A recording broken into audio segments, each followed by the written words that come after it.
Okay, thank you. I just see the message coming through on the chat. You are able to hear me. Okay, so I was saying that we are built to deal with stress, but we are not built to deal with sustained levels of stress. And that's the context that we are experiencing right now. People are experiencing high levels of stress and anxiety, which is normal, by the way. We've never been in a pandemic before. So it's not like people understand or know how to react at this point in time. And especially when it impacts on you personally, that's also critical. So we're not built to deal with sustained levels of stress, and the impact of the pandemic plus being exposed to constant change causes the sustained levels of stress that we're talking about, which ultimately impact on our productivity and our ability to be creative, which I mentioned earlier as well, and innovative, which is what every organization needs and requires their employees to be.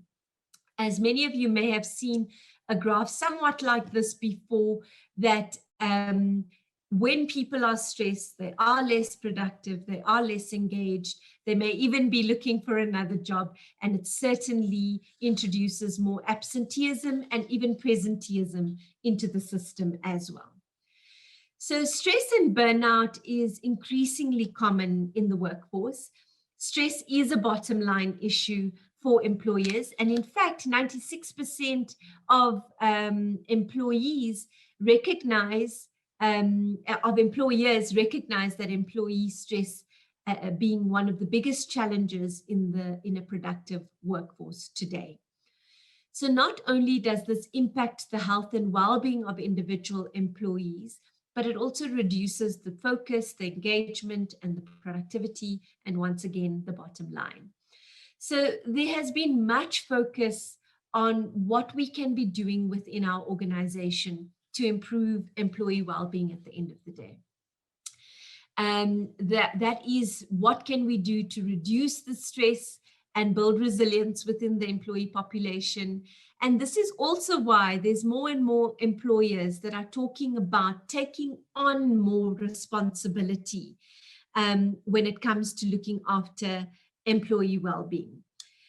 So the good news is that people can learn to better manage their stress. And when they do, focus, engagement, productivity all improves.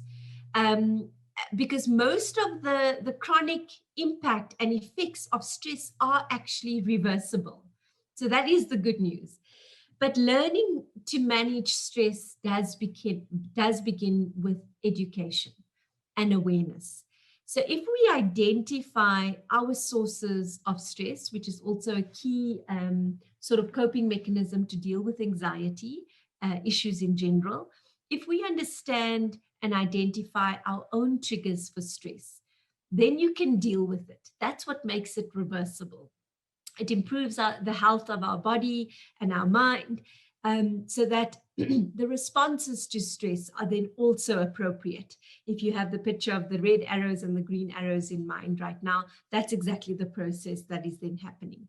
And so it's key then to develop your own stress management toolkit at the end of the day, and the roles that organizations then play in assisting employees to do that. Because an increasingly stressed workforce, it's true that this was an issue before the pandemic already. And obviously, the pandemic just accelerates this kind of environment that we are operating in. But due to the issues that we've already mentioned as well, the increased rate of change, the pace of change, the role of digitization, the pandemic on top of that has really put well-being on the map in a massive way.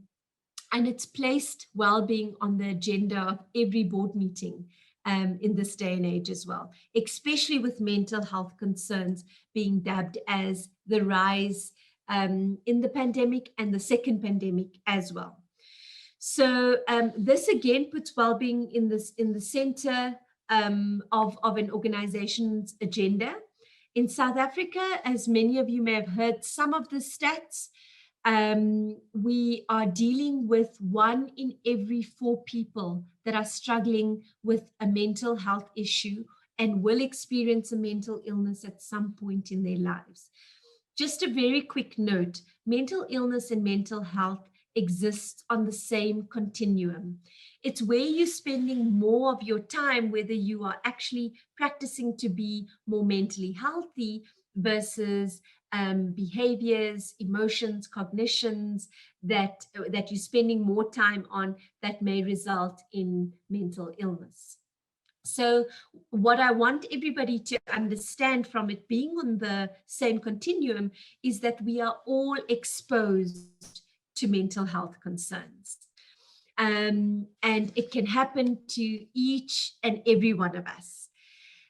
What's further concerning about this statistic is that of those that struggle with mental health concerns, 75% of them don't get the support or the treatment that they require.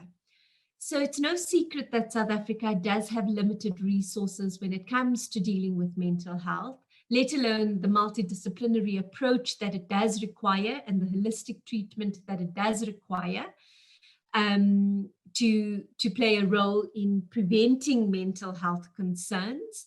And that's why employers are taking this into their own hands, and they are taking a more proactive step in terms of the role that they can play in terms of employee mental health and well-being.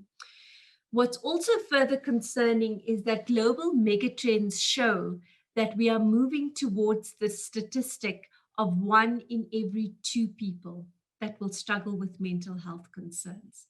And that's why we do need to take this seriously. The COVID-19 pandemic has again just accelerated our pathway in terms of the statistics that we are seeing. So to put it into context, an adult spends approximately 80% of their lives in the workplace. And so the workplace needs to be a conducive environment that enables productivity and mental health and well-being. And now we put the concern of managing this virtual workforce in the middle of it all, and it obviously just complexifies this whole issue. So this is why employees are paying more attention to this aspect of the workplace environment and workplace culture as well. So even though many people are working from home due to the pandemic, workplaces have come to acknowledge that in many instances, this will be the way of the future. For most organizations, people are talking about this being a permanent structure in how they continue to work, and that they will not be returning the entire workforce back to the workplace, that they will be keeping some of these learnings that have been implemented during the pandemic that was forced upon us, and now we incorporating it into our future way of working. So in fact, people that are still thinking that they're just waiting for everything to return to normal is very much living in denial as well, because we talk about it being a new normal. And I know that there are some people that don't like that term, referring to it as the new normal. But there is definitely a new way of working that we are all having to deal with now and into the future. There is a need for everyone to move towards the acceptance where social distancing, mask wearing, working from home are part of the new norm. So even though employees are not in the physical work environment day to day, they are inevitably working longer hours, and they are trying to balance the home life and work life, feeling stretched in this regard. And that also brings me to the fact that the concept work-life balance is actually an old concept. We've been talking about work-life integration even before the pandemic, but the pandemic has almost secured that terminology in this day and age, because it is about integrating our work and life home spaces. The word balance in and of itself causes anxiety, because it suggests that we have equal amounts, or that we can balance and separate out work and life. where we've seen that is obviously more and more difficult to obtain. Obviously, the reality that we are wearing multiple different hats, playing multiple different roles, juggling all of these roles at the same time as well, all speak to this concept of work-life integration. And that, again, positions why workplaces are taking this seriously, because there isn't these discrete sort of entities anymore that need to be managed.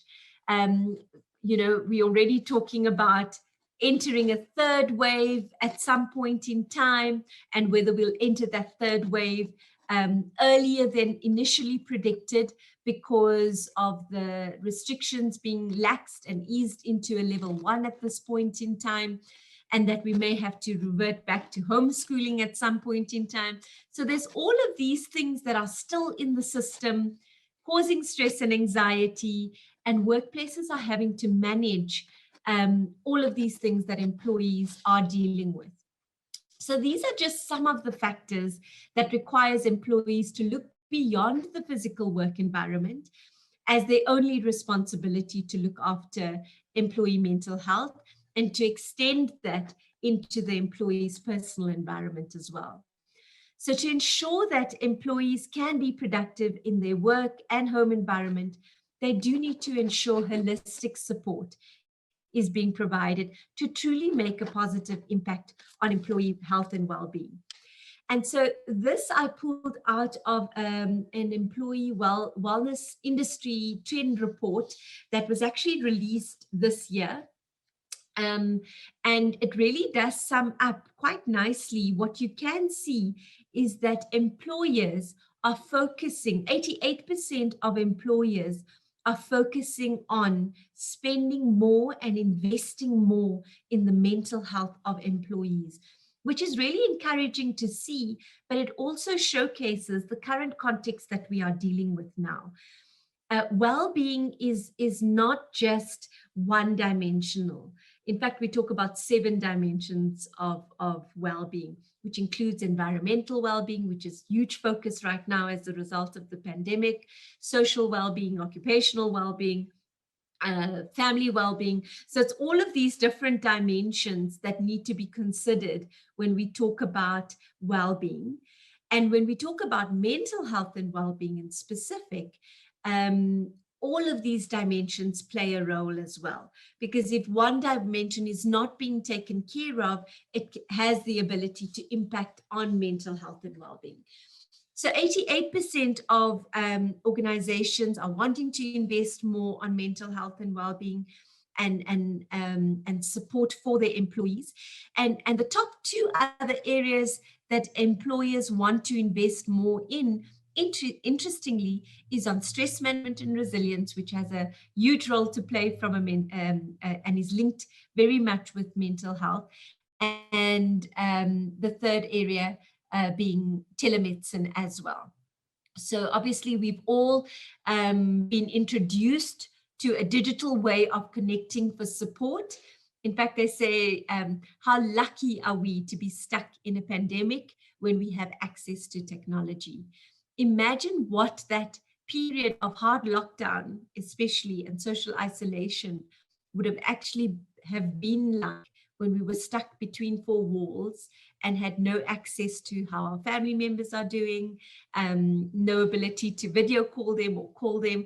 So imagine in previous pandemics, when there was not this level of technology available to them, being stuck in a pandemic.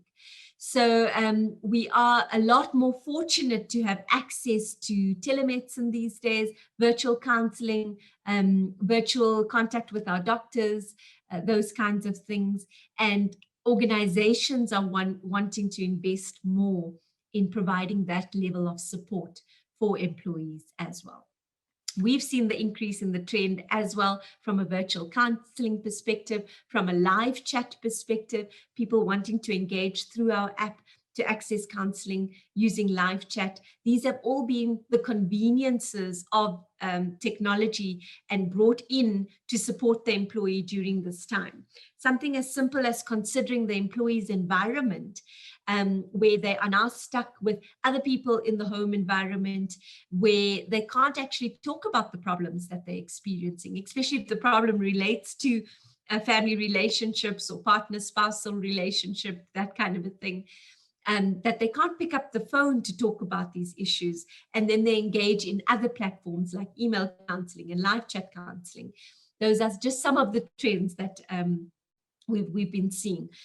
So a person that's exposed to any kind of life stressor, just to wrap up, and we've all been exposed to some kind of stress at one point or another, may develop symptoms of mental illness. That's the cycle that we see. Anybody being exposed to any kind of stress develops symptoms of mental illness, which just sort of results in more stress, and it causes a vicious cycle. And so it can happen to any person, and it can be triggered by multiple different stresses. And people are in all different stages right now in terms of their levels of coping, and they can be exposed to those stresses from a home environment or work environment. And now that we know that many people's personal environments are their work environments as well. So this is why the area of resilience also becomes a critical area to discuss when we are talking about mental health. And so at the end of the day, well-being has been dubbed as the fourth bottom line. The trends are that more and more organizations are willing to spend on mental health. People at the end of the day are your greatest asset in this knowledge economy. Another trend that we are also seeing is that people are actually shifting the well-being focus within the organization from what was traditionally an HR space to a risk space, which is also an interesting global trend that we're seeing, which also speaks to how employers are seeing the issue of well-being in the workplace. So holistic well-being, support structures, all of these things become critical, and it's important to have a space to deal with the micro challenges as they happen, because they build on and they result in the macro challenges.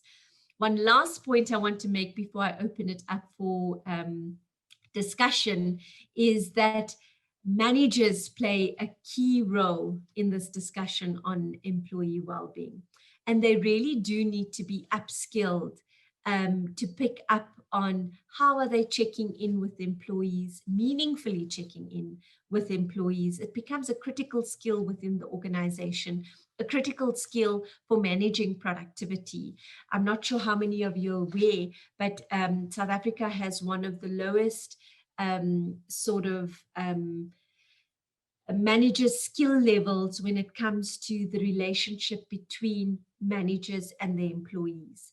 And now we have just burdened this layer with more complexity with regards to managing a virtual workforce or a remote workforce, having to put in place this virtual culture of care, this virtual culture of trust, creating that kind of environment that we really need to be spending time on upskilling management to be able to do this in a very purposeful way.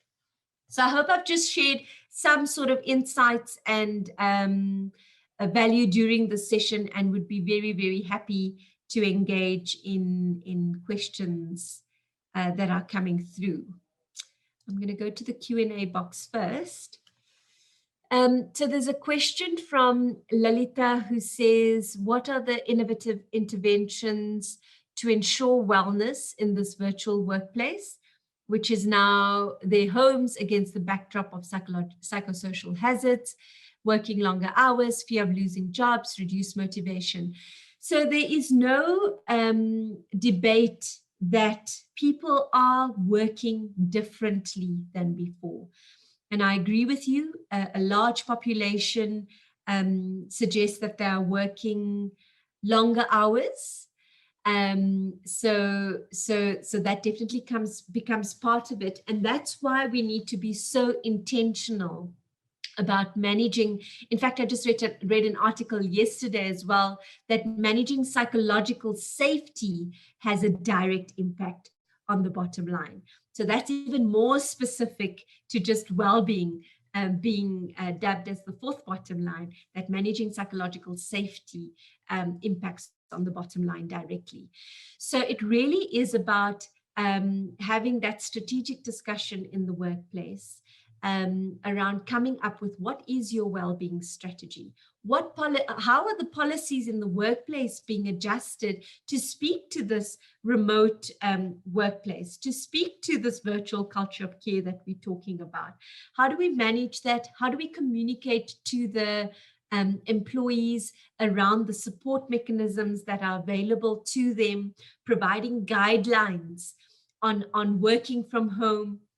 Something as simple as providing the structure or the guideline. It's called chunking, where employees can meaningfully split their day up into 60 to 90-minute chunks, because that's what has been sort of researched as a productive time frame to get a chunk of work done. And then to physically leave the desk, go take a quick walk. You may even want to sort of do a phone call as you're taking a walk, if you are really pressed, that you get other things done, but that we are being intentional about how we're communicating that people need to take care of themselves physically as well, and by doing so, taking care of their mental health and well-being now.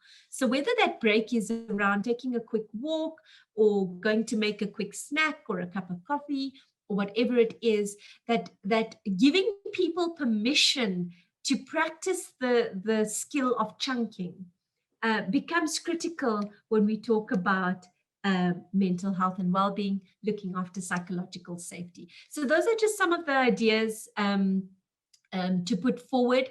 But what I am saying is that it needs to be intentional, and we definitely need to be upskilling the management layer to deal with this. I hope that answers your question. There's another question of what I have discovered in working from home for me is that I tend to do too much and even miss meals. That is so true. My productivity is higher, but at my health's detriment. However, I have picked that certain staff members aren't as productive as they were in the office. This challenges management to set weekly performance targets and constant follow-ups, which might increase their stress levels. How can one manage such challenges? Such a valid question, and one that I'm sure so many people can resonate with in the conversation today. So to respond to that, I think the first thing that's critical to recognize is that people are in different buckets, as I refer to it as. People are in different spaces. Some people are coping well at this point in time. Then there are others that are experiencing a huge amount of personal challenges and are not coping at the moment, or feeling highly stressed and anxious. Some people are at levels of burnout already. And there are others that are perhaps coming out of that stressful time and starting to feel like they're picking up the pieces again. So any intervention that we talk about, and from a management perspective, we have to constantly recognize that even our team of, whether it's 4 or 5 people, are in different spaces. And so how we manage them on a day-to-day basis and a week-to-week basis needs to take that into consideration. And that's why that meaningful check-in becomes so important to understand where people are at. Somebody who's just lost a family member or somebody who's just tested positive is obviously not going to meet performance targets in the way that you might expect. And we only know that if we know where they are struggling and how we then accommodate for that. So something that I mentioned earlier, that we already have a very low level of skill in South Africa as a whole around management soft skills, which it was once called, and now it's being referred to more and more as essential skills. That's what comes to play at this point in time in terms of how we are managing our teams. I agree with you as well that there will be different levels of productivity at home and in the office. And again, this points to us trying to understand why it is so. So what in that person's home environment is making it challenging for that person to be productive? And how can we support that individual with those challenging home environment circumstances? And is it a possibility then, in that kind of context, that that person who is then less productive in the home space is able to then return to the office and operate from the office space? Are we able to be flexible around that? Or if we're not able to be flexible, especially in the kind of circumstance where we're instructed by government not to be in the workplace and to be at home, what kind of support can we do? And what kind of meaningful check-in? Because it starts with that. It starts with that kind of conversation and creating that environment to understand what is the personal challenge that somebody might be experiencing and how do we meaningfully support them with that personal challenge. Sometimes it will be outside of the manager's scope, and that's when you rely on your employee wellbeing programs to get involved, for professionals to get involved to support the individual. But critical to know is that there may be different interventions that need to be applied at different points in time to manage performance. That critical layer that I was talking about, from the transition from soft skills to essential skills at this point in time, but also giving managers the tools in terms of how do they migrate what they could previously see in front of them, managing people face to face and managing performance in that way. How do they migrate that to virtual targets? And how do we monitor and measure those performance levels in a different way? So I hope I've positioned some suggestions there. Navlika, I've also got I've got Paku who's wants to ask a question live. Sure. Can I bring him in now, or do you want to continue with the questions there? Please go ahead, and then we can pick up on the questions after that. Paku, if you want to just unmute your mic. Good morning. Can you hear me? Yes, loud and clear. Okay, thank you very much for your presentation. It was insightful. Now, my general observation is that the employers are not proactive enough to make the environment conducive for employees. At the same time, there's a clash because more employees, they become increasingly aware of these rights, and then there's a problem. I mean, you are just mentioning, for example, the 7 dimensions of well-being, and they don't take a holistic picture of everything. They are just aiming for results, which are actually affected by all these functionalities of them being not proactive to assist employees to enjoy and be motivated. Thank you. Okay, so I'm taking that was more of a comment rather than a question, Paco. Was there any specific question that you wanted to ask? I certainly agree with your comment, and I'll touch on that in just a second, but I just want to make sure that I didn't miss the question in that.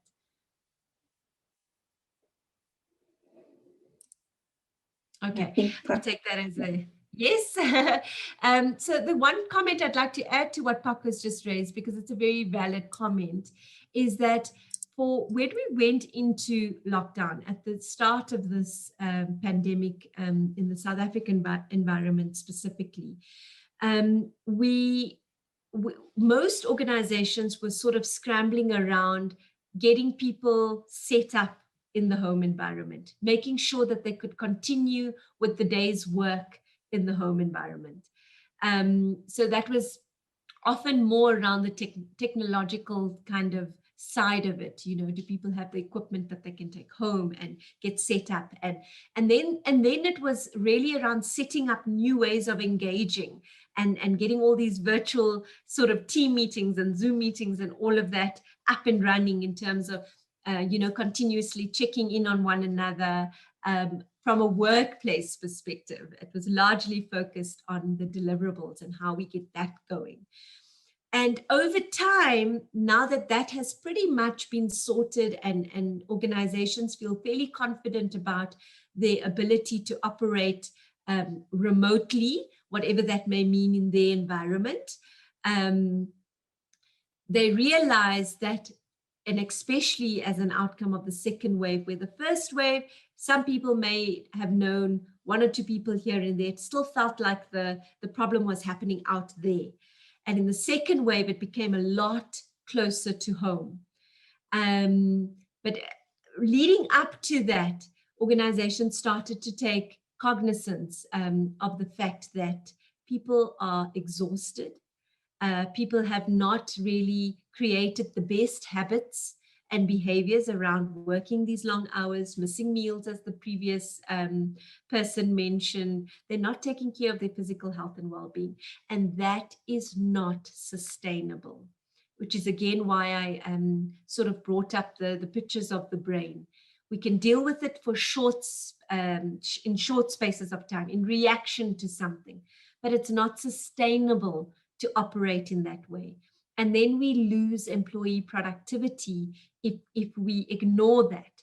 So your comment is very valid around employers do need to be more proactive around this. And that's what we are finding now. Employers are willing to engage in these conversations because they recognize if they don't start looking at this now, they're heading in for some future troubles along the way. The next question is around what is the difference in the definition around mental illness and mental health? Thank you for that question. I'll touch on it in a little bit more detail.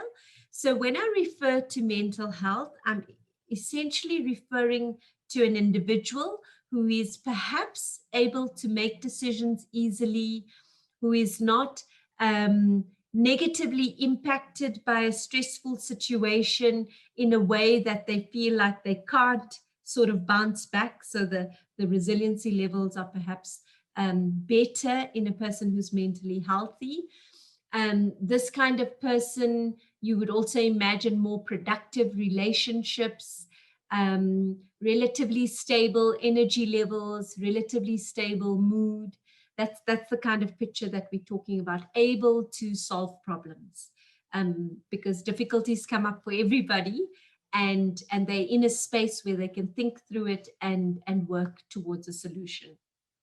When I move to the other end of the spectrum, and I'm talking about mental illness in specific, those are the kinds of things that are compromised. So there's an impact in energy levels. So we're just not able to do as much because energy levels are low. There's an impact in mental health and well-being from an emotional perspective. So I may feel constantly stressed, constantly at edge, anxious, sad, or my moods may be fluctuating up and down. I'm struggling to make decisions. I'm struggling to solve problems. I may have dysfunctional relationships. So those are the two kind of spectrums that I'm talking about, which is why I'm saying we can dip into that balance beam at any point in time, depending on the stresses that we are being exposed to. So somebody that is being exposed to multiple stresses may snap at the person who asked the next question, because that's the context, that's the framework. It doesn't mean they have a mental illness, but that is a symptom. And so the more time we spend reacting in that space of that symptomology, it develops into a mental illness. That's, I hope I've clarified that, and why I'm suggesting that we are all susceptible. Who looks after the mental health of the leadership of an organization? That's a question from Alpha. That's a very good question. The leadership needs to put that in practice. In fact, I had a conversation with somebody quite senior at a big corporate organization And she was telling me that the executives are the worst in terms of looking after their mental health and well-being. Of course, we do see that, and that's also why we have executive programs to support executives in a different way, at a different level, because the level of burnout, the kinds of things they're being exposed to, the longer working hours is almost like a norm in that kind of space. So that becomes imperative, but they also set the tone when it comes to mental health and well-being. So when a leader of an organization is encouraging the organization to look after your mental health and well-being, it holds a lot more weight than people trying to push it on different levels, on lower levels within the organization. It does need to be driven from a leadership perspective. And furthermore, when a leader can really be vulnerable, remember VUCA that we discussed earlier in this conversation, and put forward and say, these are the things that I'm doing to look after my own mental health and well-being. It speaks volumes, and it starts to create the culture and the openness to talk about mental health and well-being. But it does need to be intentional. And when somebody says to you, the execs are the worst and they practice the worst behaviors, they're calling meetings at 5 o'clock in the morning, that's not okay. Those are the kinds of things that then need to be addressed and need to be challenged. And hopefully we can have those kinds of conversations. That's the role that we play as an organization at the end of the day as well. Vikeshni, there are a lot more questions. I'm just wondering, in terms of time, how we're doing. Can I take on more questions, or do we need Yes, Navlika, there is quite a bit. So if you do have time and you don't mind, I think if we can answer maybe at least one or two more, that would be great. There's some really nice questions, I think, in the actual Q&A box there. So if you want to take a look to see, some of them are quite similar to each other, but maybe you want to have a look and pick one or two to answer, and we can always try and answer these offline as well. Vikeshni, if there's one that sticks out for you, I'm happy for you to post that to me, because I obviously haven't had the opportunity to read all of them. And if you've read a few and they're similar, you can post that to me, so at least I can try and answer a broader sort of question. So I think Patricia has got one around some tips around how do we go about actually making that culture of care change. If you've got some tips on, how could they actually do that, I think that was a nice one. Okay, so I would start off by sitting down. I mean, most of you are leaders within the organization as well. I would start by asking the question, what is our current well-being strategy? What are we currently doing from a well-being perspective? How is that being driven? And evaluate, is that working or not working? Maybe it was working for you in the past, and maybe it's not working so well now. And I would hazard that as a guess for many organizations, because many organizations have not shifted their approach, even though the way in which the business is currently operating has shifted. And so that would be the starting point, is to really look at what do we need to be doing differently. Having sort of wellness days, which is what people often think it's about, when it's, that's just one component of it. But having wellness days in the workplace, which obviously hasn't been possible in these kinds of circumstances as well, is not the true definition or only definition of well-being. How do we now have the conversation with leaders within the organization and generate the ideas from there in terms of what have you been doing with your teams that have been working well? Or if you've not been doing anything, what are the simple things that you could start doing? I had another conversation with an exco in another organization, and the concept of having a virtual coffee is one of the key takeouts that they took out of that conversation, to say that's the one thing that we're going to implement going forward, is having a virtual cup of coffee with either our team or our individuals.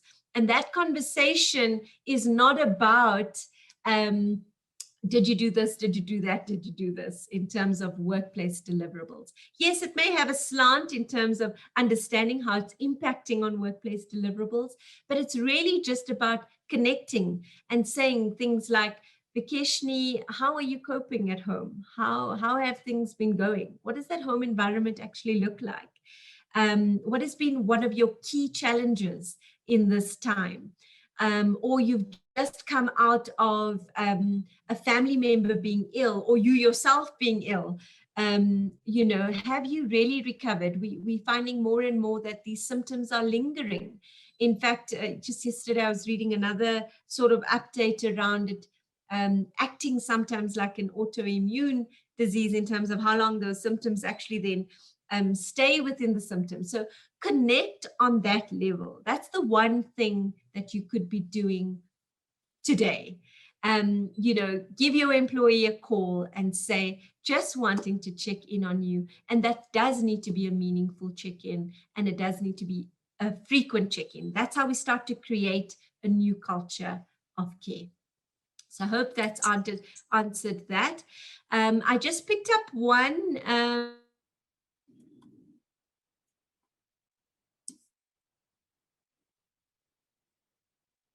We lost you there for a little bit, Navlika. You froze. Are you still there?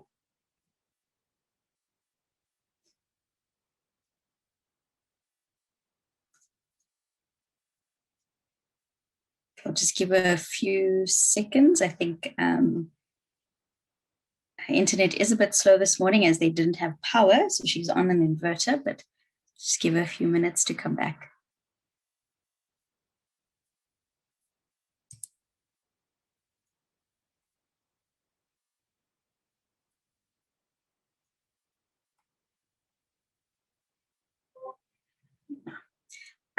We have actually lost Navlika now as well. We actually lost her completely off the webinar. So I'm going to, since we are over time, for those that are still here, what I'm going to do is we'll ask Navlika if she wouldn't mind responding to the questions that are remaining in the Q&A. We do have your questions that are there, as well as your contact details in the email. So we'll ask if she wouldn't mind please responding to them personally, giving you some direction. There were quite a few questions asking around the resources that are available. And I was going to ask her to maybe share some of what ICAS has on offer. But what we'll do is we'll send a link and maybe some information in an email that we'll send with the recording of this video. So thank you everyone for joining us this morning. I hope you enjoyed the session. I think it was a really good topic to keep in mind and for us to take back now into our workplace. You do have Navlika's information on your screen as well, so you can contact her directly. Please do complete our satisfaction survey as well, so that we can get your input and also your ideas on other topics that you'd like to hear, even on the soft skills and things like this that we've done this morning. So thank you for joining us, and we look forward to seeing everyone again next week, and enjoy the rest of the week. Thank you. Bye-bye.